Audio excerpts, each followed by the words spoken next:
Good morning friends. कल हमने bank reconciliation statement की चारों मेथड सीखे थे। आज इस चैप्टर का लास्ट पॉइंट हम पढ़ने वाले एडजस्टेड कैश बुक। ये एडजस्टेड कैश बुक क्या होता है, क्यों बनाना पड़ता है, इसके पीछे का पहले रीज़न देखेंगे हम। मुझे बताओ बेटा कि कैश बुक एक बैलेंस दिखा रहा है और पासबुक अलग ही बैलेंस दिखा रहा है। समझो कैश बुक बैलेंस दिखा रहा है 12,000 एंड पासबुक दिखा रहा है 8,000।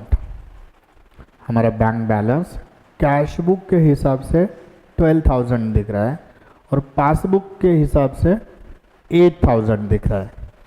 दिक्कत ये आती है कि जब भी हम फाइनल अकाउंट बनाते हैं, फाइनेंशियल स्टेटमेंट बनाएंगे, तो उसमें बैलेंस शीट में हम कैश बैंक बैलेंस दिखाते हैं।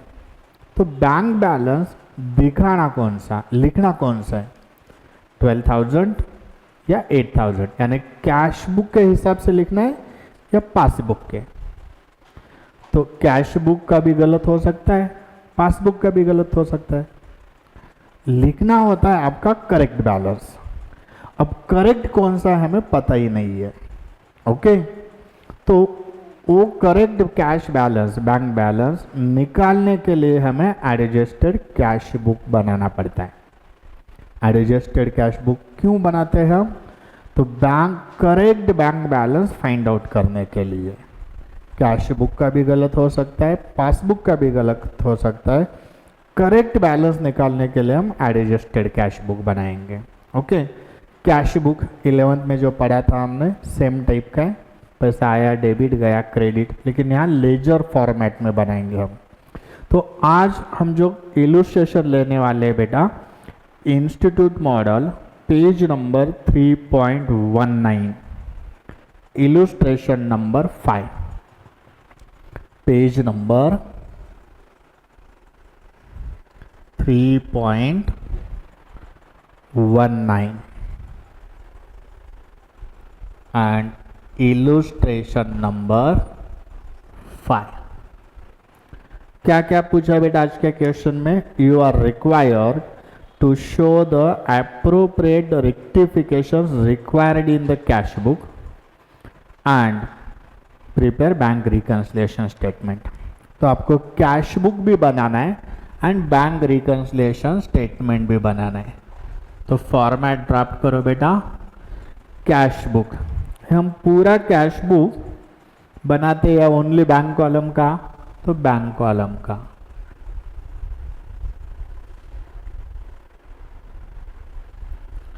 Cash book bank column.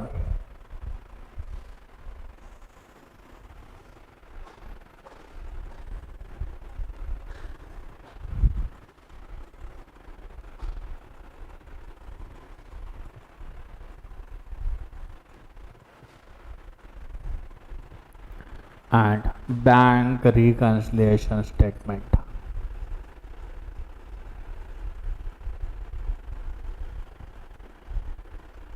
Bank reconciliation statement.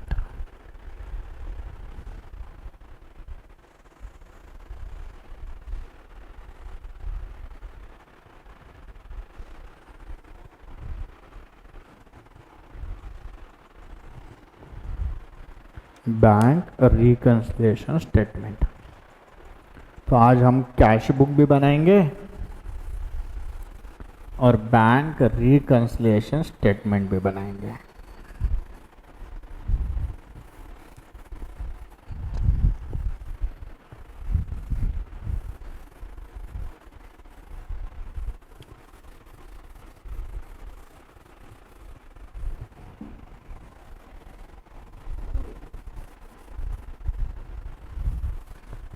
Okay, तो बेटा कैश बुक में खाली करेक्शन करना है हमें। कैश में जो भी गलत हुआ है उसका रेक्टिफिकेशन कैश बुक में करेंगे एंड रिमेनिंग ट्रांजैक्शन का रिकन्सिलिएशन बनाएंगे। यानी अगर एडजस्टेड कैश बुक बनाने को बोलेंगे, एग्जाम में दिया है आपको प्रिपेयर करना है, तो आप दो पार्ट में इसका सॉल्यूशन करेंगे। पहले आप ओनली कैश बुक बनाओ, उसमें जो भी रेक्टिफिकेशन है वो करो, देन हमारे रेगुलर मेथड से बैंक रिकंसिलिएशन स्टेटमेंट बनाओ। पहले आपको कैश बुक बनाना है, खाली कैश बुक बनाने के बाद बैंक रिकंसिलिएशन स्टेटमेंट बनाना है। ओके, तो पहले प्रॉब्लम रीड करो बेटा। On 30th September 2017 the bank column of X according to bank column of cash book was overdrawn to the extent of rupees 4062। बेटा इन्होंने कैश बुक के बैंक कॉलम का balance दिया है। आपको फर्स्ट स्टेप में ओनली कैश का laser बनाना है। रिकंसिलिएशन के बारे में मत सोचो, खाली कैश बुक एक लेजर बनाना है। कौन सा भी लेजर जब भी हम बनाते हैं तो सबसे पहले हम बैलेंस लिखते हैं बेटा। एक कैश बुक का बैलेंस दिया है उन्होंने, कौन सा बैलेंस है? ओवरड्राफ्ट है। हमने सीखा था कल, ओवरड्राफ्ट यानी डेबिट बैलेंस होता है या क्रेडिट बैलेंस, तो क्रेडिट बैलेंस। तो कैश बुक में आप लिखो क्रेडिट साइड में by balance brought down, by balance brought down, और बैलेंस है 4062 4062 4062। क्रेडिट साइड में क्यों लिखा हमने? क्योंकि वो ओवरड्राफ्ट बैलेंस है। एक चीज याद रखो बेटा, हम कैश बुक बना रहे हैं, इसमें ओनली कैश बैलेंस लिखेंगे। पासबुक का बैलेंस तो इसमें आएगा नहीं। पासबुक का बैलेंस तो हम बैंक रिकंसिलिएशन स्टेटमेंट से निकालेंगे। उन्होंने पासबुक का भी बैलेंस दिया है, लेकिन वो यहाँ लिखना ही नहीं है। क्यों? क्योंकि है कैश बुक। अब चलो बेटा, अब एरर्स देखते हैं। अगर कुछ एरर्स हैं तो कैश बुक में रेक्टिफिकेशन करेंगे, नहीं तो रिकंसिलिएशन में लेंगे। याद रखो, कैश बुक जब भी बनाते हो आप तो वहाँ खाली रेक्टिफिकेशन करना है अगर कुछ गलती हुई है तो। याद रखो, जहाँ cash book and bank reconciliation statement बनाते हैं हम, वहाँ जो भी उन्होंने ट्रांजैक्शन या रीजंस दिए होते हैं उसमें से कुछ रीजंस, कुछ ट्रांजैक्शंस आइटम्स कैश बुक में आते हैं, कुछ बैंक रिकंसिलिएशन में। तो ये डिसाइड करना बहुत इंपॉर्टेंट है कि कैश बुक में क्या आएगा और रिकंसिलिएशन स्टेटमेंट में क्या आएगा। कुछ इधर आएंगे, कुछ उधर आएंगे, तो कौन सा आइटम कहाँ आता है ये डिसाइड कैसे करते, वहाँ आपकी सोच क्या होनी चाहिए, ये आज पढ़ाऊंगा मैं। फर्स्ट दिए बेटा इंफॉर्मेशन उन्होंने, a check for rupees 13,14,000 deposited on 29 September was credited by bank only on 3rd October। देखो अभी यहाँ थोड़ा कंफ्यूजन हो सकता है आपको। रिकंसिलिएशन बनाना कल तक हमने पढ़ा था, वो अलग है, कैश बुक बनाना अलग है। रिकंसिलिएशन में ऑल रीजंस आते हैं, कैश बुक में नहीं। अब कैश बुक में खाली इतना सोचना है कि अगर आपने कैश बुक में रिकॉर्डिंग करते समय कुछ गलती की है तो वही आइटम्स कैश बुक में आएंगे, अदरवाइज वो आइटम्स कैश बुक में नहीं आएंगे। अगर आपने कुछ गलती की है तो कैश बुक में आएगा, नहीं तो रिकंसिलिएशन में आएगा। अब ये फर्स्ट इंफॉर्मेशन दी है, check deposited on 29 September credited by bank on 3rd October। हम रिकंसिलिएशन बना रहे 30th सितंबर, 30 सितंबर को। एक 29 को एक चेक डिपॉजिट किया है, उसका एक्चुअल कलेक्शन 3rd October को हुआ है। चेक डिपॉजिट किया 29 को, एक्चुअल कलेक्शन हुआ 3rd October को, करेक्ट। अब जब आपने चेक डिपॉजिट किया होगा, मैं क्या पूछता हूँ इसकी तरफ ध्यान दो। जब आपने चेक डिपॉजिट किया होगा 29 को, उस टाइम कैश बुक निकाला होगा आपने। डिपॉजिट यानी कलेक्शन का चेक है, इसका मतलब पैसा आया या गया, तो आप बोलोगे पैसा आया, तो कैश बुक में ऐड किया होगा आपने। ओके, देन वो चेक हम बैंक में डिपॉजिट करते हैं। अब मुझे ये बताओ कि जिस चेक का अभी कलेक्शन हुआ ही नहीं है, बैंक बैंक में कलेक्शन हुआ 3 अक्टूबर को, आपने डिपॉजिट किया 29 को, आप लिखोगे 29 को, बैंक लिखेगी 3 को। मुझे इतना ही खुद से क्वेश्चन पूछो बेटा, आपने कैश बुक में डिपॉजिटेड चेक 29 को रिकॉर्ड किया है, वो गलत है क्या? आपके हिसाब से वो गलत है क्या? नहीं, वो 100% करेक्ट है, क्योंकि आपके और बैंक के रिकॉर्डिंग में टाइमिंग डिफरेंस तो आ सकता है। इसका मतलब ये नहीं होता कि जो आपने लिखा है वो गलत था। आज आप लिखोगे, बैंक कल लिखेगी, कभी ना कभी तो लिखने वाली है। हाँ, कौन पहले लिखेगा, कौन बाद में लिखेगा, यानी वो गलत है क्या? तो आंसर है नो। आपने जब भी लिखा है वो आपके हिसाब से करेक्ट है, वो गलती तो नहीं हुई है। अगर गलती नहीं हुई है तो वो रिकंसिलिएशन में नहीं आएगा, सॉरी कैश बुक में नहीं आएगा, रिकंसिलिएशन में आएगा, देखेंगे तब। यानी क्या एडजस्टेड कैश बुक में लिखना क्या है? अगर कैश बुक में कुछ गलती हुई है तो वो लिखना है खाली, करेक्ट। तो यहाँ तो आपने जो भी रिकॉर्ड किया है वो आपके हिसाब से करेक्ट है, गलत नहीं है, तो कैश बुक में नहीं आएगा, रिकंसिलिएशन में आएगा, बाद में देखेंगे हम, ठीक है। Next second, a payment by cheque for 16,000 has been entered twice in cash book. एक पेमेंट है, कैश बुक में आपने 2 बार रिकॉर्ड किया है। एक पेमेंट कैश बुक में आपने 2 बार रिकॉर्ड किया है। खुद से क्वेश्चन पूछो बेटा, यहाँ एक ही सोच है आपकी। हर ट्रांजैक्शन पढ़ने के बाद खुद को एक क्वेश्चन पूछो कि हमने रिकॉर्डिंग करते समय कैश बुक में कोई एरर की है क्या? ओके, एरर है तो करेक्शन करो, अदरवाइज रिकंसिलिएशन में ले लो।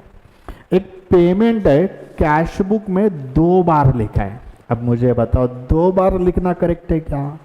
नहीं, 1 बार लिखना चाहिए। यानी कैश बुक में एरर हो गई बेटा, एरर हो गई तो रेक्टिफिकेशन करना पड़ेगा।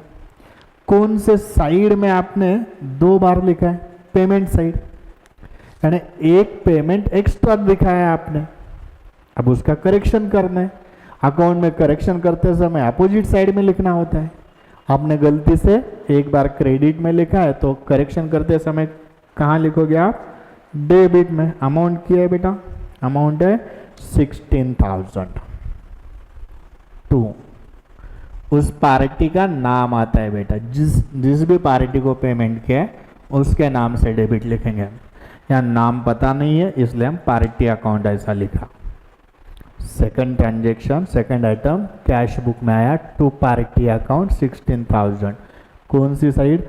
Debit side. क्यों डेबिट साइड? क्योंकि आपने वो कैश बुक में गलत किया था।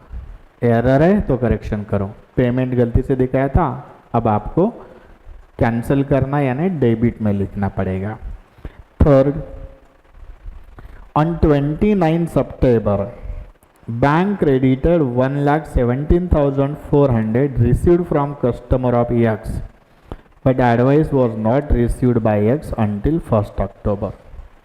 बेटा बैंक में, हमारे बैंक में 1,17,400 क्रेडिट हो गए।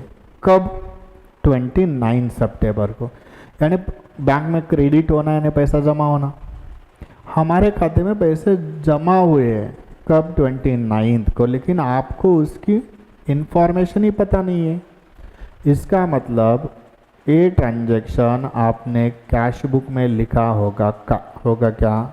नहीं, पैसे एक्चुअल खाते में आ गए लेकिन आपने लिखा नहीं है। अकाउंट में जो भी आप लिखते नहीं है वो भी एरर है, एरर ऑफ ओमिशन। लिखना, आप लिखना भूल गए, इसका मतलब वो एरर है। एक्चुअल पैसे आपके खाते में आ गए, आपने लिखा नहीं है तो अब लिखेंगे। पैसा आया है बेटा, कैश बुक 11th वाला है, पैसा आया तो receipt of payment, obvious receipt side, debit side में लिखो कौन पैसे भर रहा है? कस्टमर्स अकाउंट, कस्टमर्स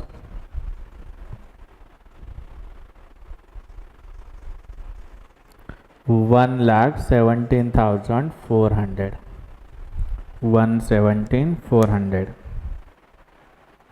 ओके, चलो फर्स्ट हमने लिया नहीं, सेकंड लिया, थर्ड लिया, फोर्थ देखो। Bank charges amounting to ₹580 had not been entered in cash book। Bank charges 580, charges bank लेती है देती है तो बैंक चार्जेस लेगी।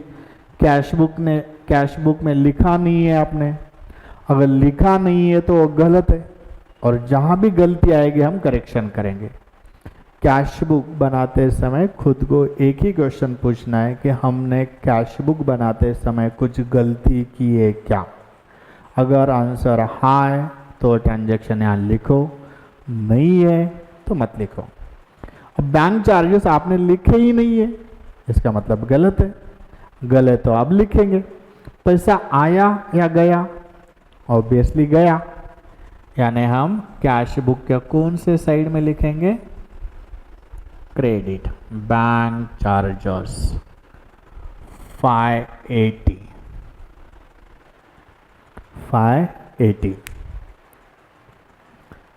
सेकंड हो गया, थर्ड हो गया, फोर्थ हो गया। अब fifth. On 6th September the bank credited ₹20,000 to X in error। याद रखो, रिकंसिलिएशन बनाना अलग और कैश बुक बनाना अलग। कैश बुक बनाते समय खुद को एक ही क्वेश्चन पूछना है कि हमने रिकॉर्डिंग करते समय कुछ गलती की है क्या। यस रिकॉर्ड करो, नो छोड़ दो।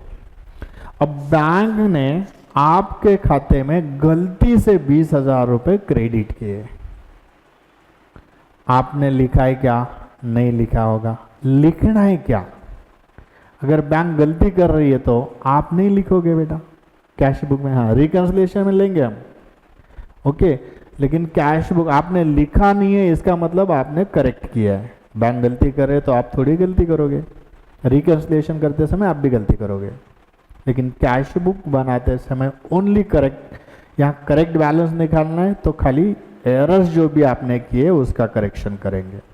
तो ये कैश बुक में आएगा क्या? नहीं।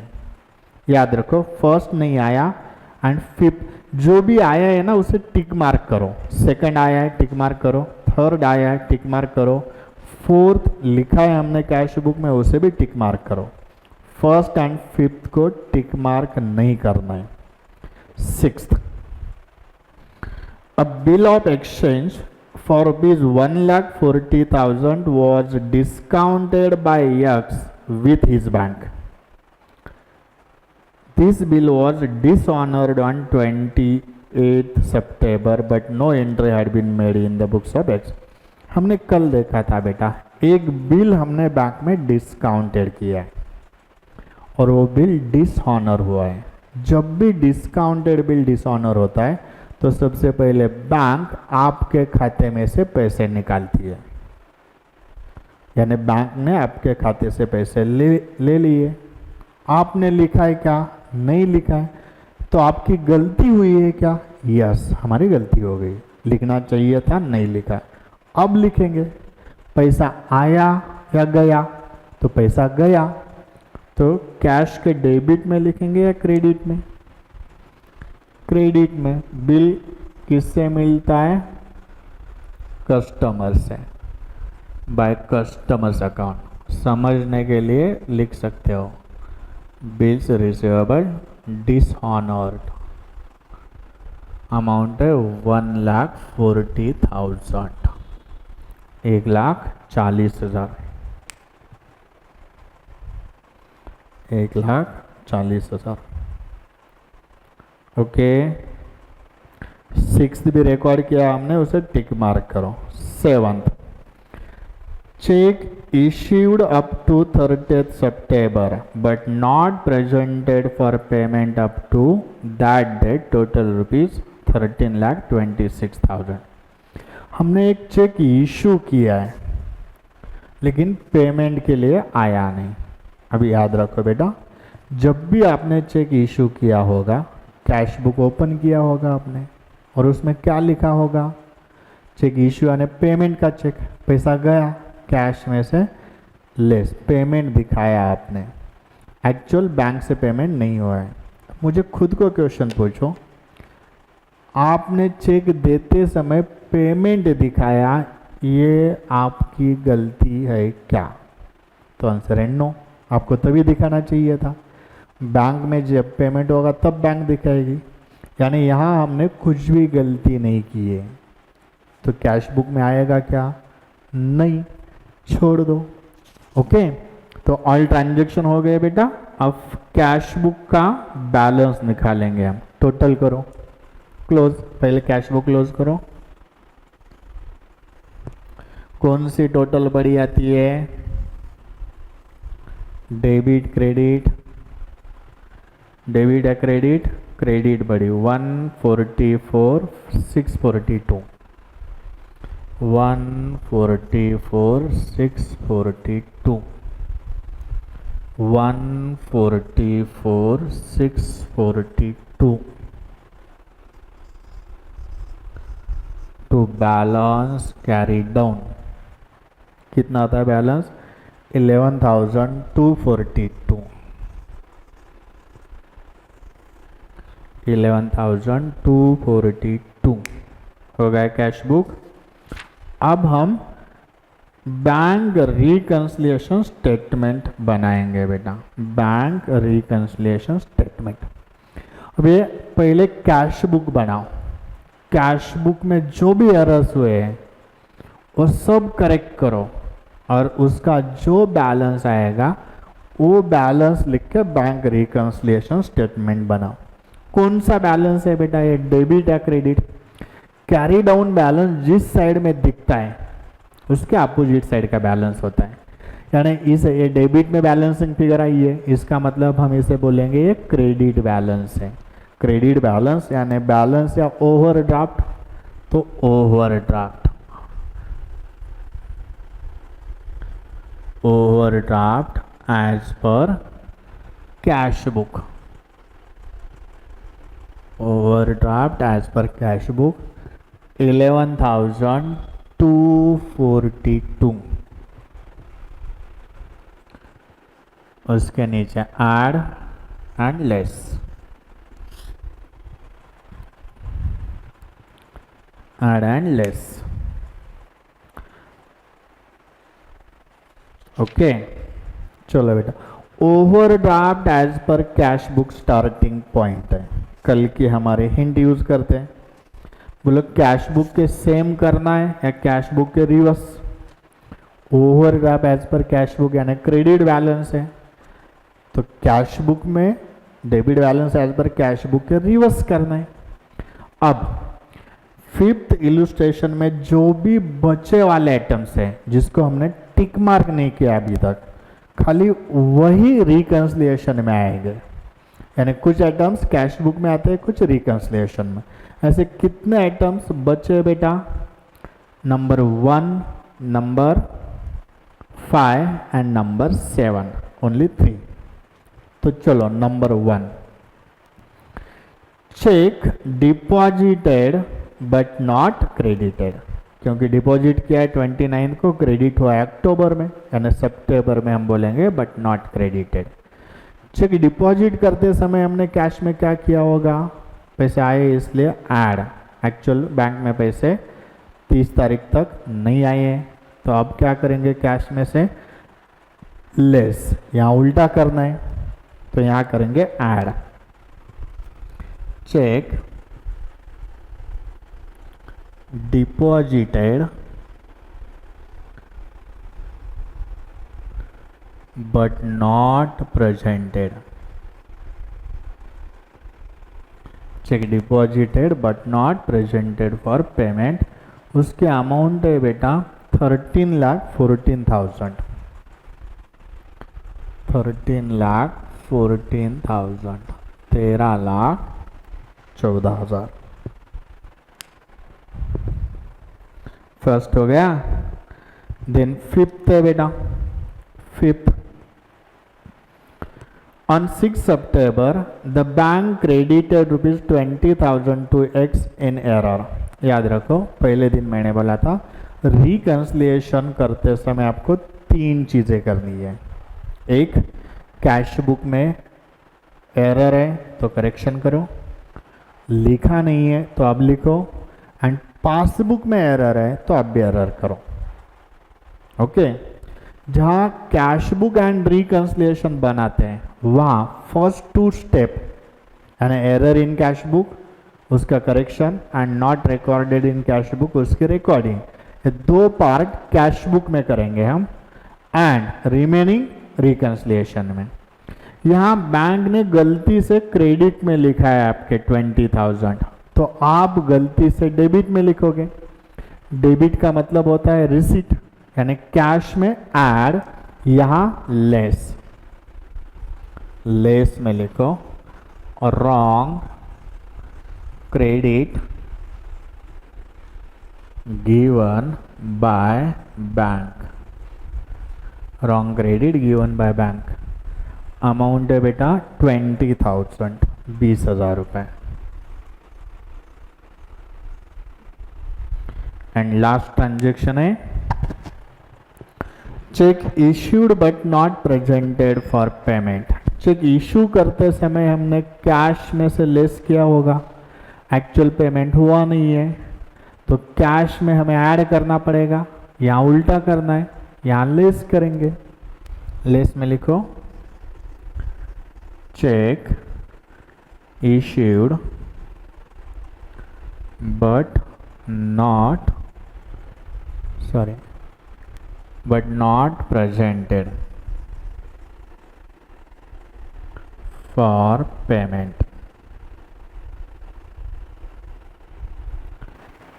13,26,000, 13,26,000। ऊपर check deposited but not presented नहीं आएगा बेटा, बट नॉट कलेक्टेड आएगा। Check deposited but not collected, खत्म।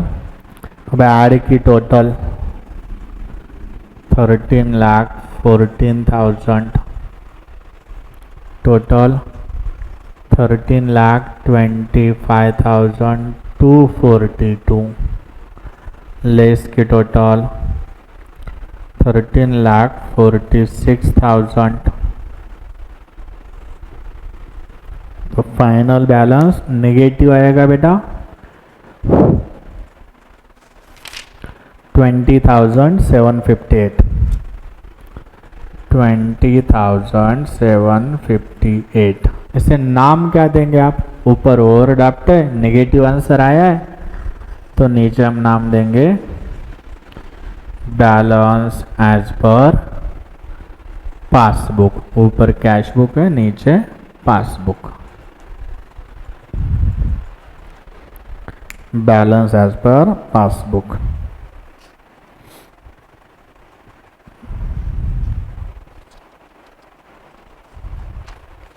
ओके, आया समझ में बेटा?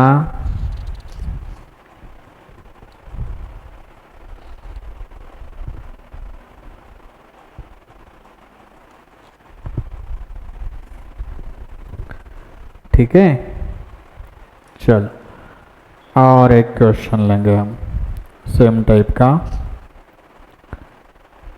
पेज नंबर,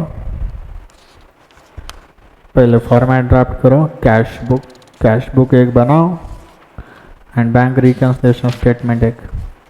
नेक्स्ट इलस्ट्रेशन लेंगे हम page number 3.22। Illustration number 8, 3.22 illustration number 8। Same method से सॉल्व करेंगे हम। एडजस्टेड कैश बुक बनाओ पहले and then bank reconciliation statement. Adjusted cash book एक एंड बैंक रिकंसिलिएशन स्टेटमेंट एक। Okay, adjusted cash book and bank reconciliation statement. Okay, अब question पढ़ो बेटा। The cash book of mister गड़बड़वाला shows 8,36,400 as the balance at bank on 31st December. यानी cash book का balance दिया है, balance यानी डेबिट वाला होगा या क्रेडिट वाला, ओनली बैलेंस दिया है तो डेबिट। तो कैश बुक में वो बैलेंस लिखो पहले, बैलेंस ब्रॉट डाउन। कितना बैलेंस है? 8,36,400, 8,36,400। ओके, अब पहले हम कैश बुक बनाएंगे ओनली। कैश बुक बनाते समय खाली हम चेक क्या करेंगे, हमने कैश बुक में कुछ गलती की है क्या। Okay, on 15th December, first item है बेटा, on 15 December the payment side of cash book was under cast by 10,000। Payment side under cast है, पेमेंट साइड अंडर कास्ट है। पहला कैश बुक बनाते समय खुद को यही क्वेश्चन पूछना है कि हमने कैश बुक बनाते समय कुछ गलती की है क्या। यस तो रेक्टिफाई करो, नो छोड़ दो। पेमेंट साइड कम लिखी है बेटा, हमने कम लिखा है पेमेंट साइड कैश बुक में, इसका मतलब कैश बुक में हमने गलत किया है क्या। यस, तो अब करेक्शन करेंगे। पेमेंट साइड कम दिखाइए, फैन की स्पीड अगर कम होती है तो हम वो बढ़ाते हैं, सेम कंसेप्ट है। अगर पेमेंट साइड कम दिखाई है तो आपको पेमेंट साइड बढ़ानी पड़ेगी। पेमेंट साइड में लिखो by wrong casting, by wrong casting. Total अगर गलत होती है, कम दिखाते तो उसे रॉन्ग कास्टिंग बोलते हैं। 10,000। जो भी हम कैश बुक में रिकॉर्ड करेंगे उसे टिक मार्क करेंगे बेटा, क्योंकि वो बाद में कंसीडर नहीं करना है हमें बैंक रिकंसिलिएशन स्टेटमेंट बनाते समय। ठीक है, चलो फर्स्ट हो गया। Second, a cheque for ₹1,31,000 issued on 25th December was not taken in the bank column. देखो बेटा, हमने एक चेक इशू किया है, पेमेंट वाला चेक है, लेकिन कैश बुक के बैंक कॉलम में लिखा ही नहीं है। हमने खुद को क्वेश्चन पूछो, लिखा नहीं है इसका मतलब हमने कुछ गलती की है क्या। यस, तो करेक्शन करेंगे। लिखा नहीं है तो अब लिखेंगे हम, पेमेंट है, कौन से साइड में लिखोगे, डेबिट या credit, credit. By cheque issued not entered, not entered, 1,31,000। Second भी कैश बुक में लिखा बेटा हमने, उसे भी टिक मार्क करो, जो भी इधर लिखेंगे उसे टिक मार्क करेंगे हम। Third, one deposit of 1,50,000 was recorded in cash book if there is no bank column therein। Same है, एक डिपॉजिट है 150 का, कैश बुक में लिखा है लेकिन वहां बैंक कॉलम था ही नहीं। हमें बाकी के कैश बुक का कुछ लेना देना नहीं है, खाली इतना देखो हमने कैश बुक के बैंक कॉलम में लिखा है या नहीं लिखा है। तो आंसर है नहीं लिखा है। तो अब लिखेंगे हम, डिपॉजिट है या पेमेंट है, डिपॉजिट है, इसका मतलब पैसा आया। कहाँ लिखोगे आप, पैसा आया, debit. Deposit not recorded, deposit not recorded 1,50,000।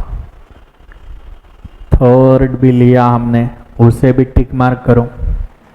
First लिया, सेकंड लिया, थर्ड भी लिया। Fourth, on 18 December the debit balance of 15,260 as on the previous day was brought forward as credit balance। Again गलती हुई है, कैश बुक का एक दिन का डेबिट बैलेंस नेक्स्ट डे में लिखते समय क्रेडिट साइड में लिखा है। देखो डेबिट बैलेंस है, लिखा है क्रेडिट साइड में। अगर अकाउंट में किसी भी सेम लेजर में बैलेंस अगर हम गलत साइड लिखते हैं, अपोजिट साइड में लिखते हैं, तो करेक्ट साइड में जब तक आप डबल अमाउंट रिकॉर्ड नहीं करते तब तक करेक्शन नहीं होता।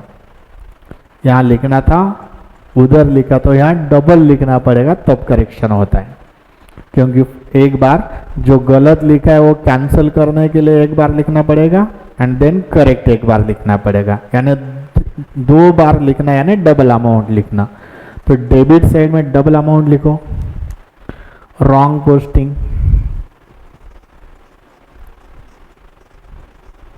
और रॉन्ग पोस्टिंग 15,260 की डबल अमाउंट कितनी आती है? 30,520। 30,520। चलो फर्स्ट लिया, सेकंड लिया, थर्ड लिया, फोर्थ भी लिया, सबको टिक मार्क करो। Fifth, out of checks amounting to rupees 11,514 drawn in last week of December, checks aggregating to 7,815 were encashed। बेटा टोटल चेक इशू किए थे उसमें से कुछ का पेमेंट हुआ है, कुछ का नहीं हुआ है। चेक ड्राउन का मतलब होता है चेक इश्यूड, यानी इसका सिंपल मीनिंग है cheque issued but not presented for payment. Cheque issue करते समय आपने कैश बुक में लिखा होगा, ये आपने गलत लिखा है क्या? जब इशू करेंगे तभी आप लिखेंगे, यानी आपके एंगल से करेक्ट है। तो ये कैश बुक में नहीं आएगा, बैंक रिकंसिलिएशन में आएगा, ये पीछे छोड़ो। फिफ्थ वाला, sixth, dividend of ₹25,000 collected by bank and subscription of 1,000 paid by it were not recorded। 2 transaction लिखे नहीं है, अब लिखेंगे। डिविडेंड कलेक्ट किया है बैंक ने, इसका मतलब पैसा आया, पैसा आया तो डेबिट में लिखेंगे हम, dividend collected. Dividend collected amounted 25,000 and एक सब्सक्रिप्शन है बेटा, सब्सक्रिप्शन पेड की है बैंक ने, पेमेंट है, अब लिखेंगे by subscription, subscription paid, subscription paid amounted 1,000।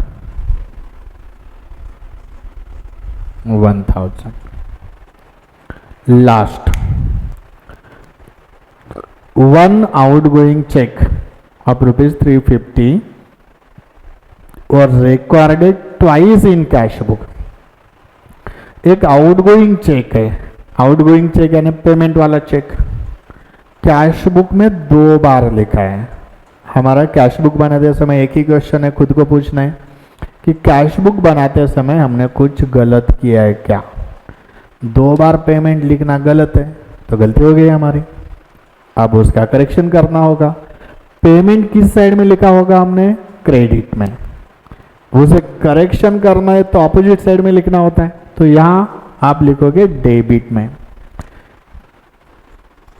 Check issued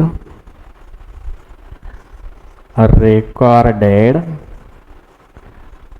twice,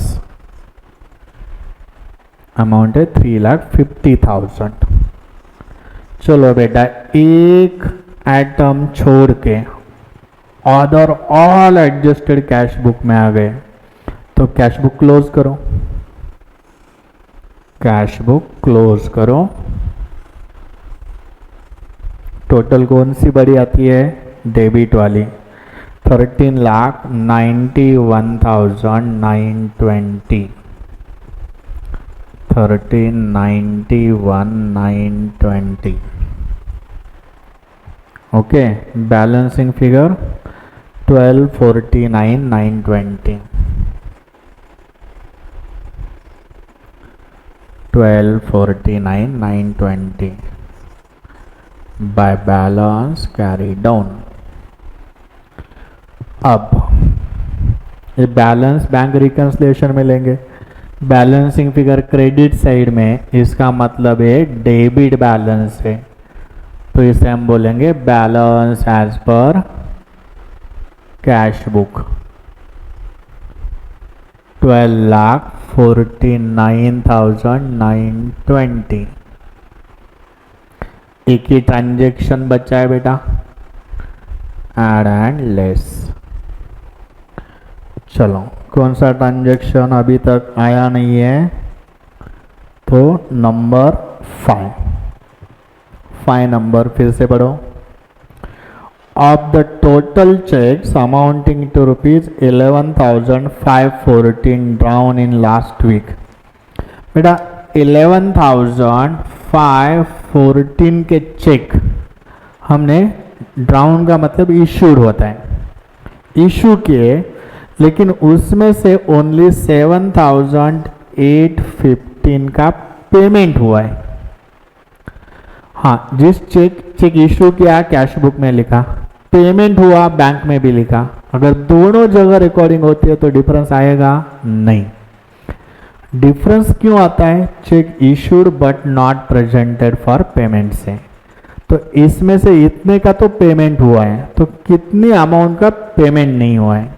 payment नहीं हुआ 3699। इसे हम बोलेंगे cheque issued but not presented for payment 3699। Cheque issue करते समय कैश में से लेस क्या होगा? एक्चुअल पेमेंट नहीं होगा, नहीं हुआ है, तो अब हम क्या करेंगे? कैश में add checks issued but not presented 3699। चलो बेटा ऐड करो, कितना बैलेंस आया? 1253,619। 1253,619 balance as per passbook. Balance as per passbook. Finish. Balance as per passbook, ठीक है। तो आज हमने एडजस्टेड कैश बुक कैसे बनाते हैं सीखा। आपको कुछ होमवर्क करना है बेटा। आपके इंस्टीट्यूट में इंस्टीट्यूट मॉडल जो है उसका इलस्ट्रेशन नंबर 9 छोड़ के, 9 नंबर का क्वेश्चन छोड़ के बाकी रिमेनिंग ऑल अदर्स 2 या 3 होंगे, वो आपको सॉल्व करना है। 2 ही है, क्वेश्चन नंबर 9 छोड़ के रिमेनिंग 2। ओके, ये सॉल्व करो बेटा। कल हम लास्ट इसका पॉइंट देखेंगे, चैप्टर खत्म हो जाएगा। ठीक है, थैंक यू।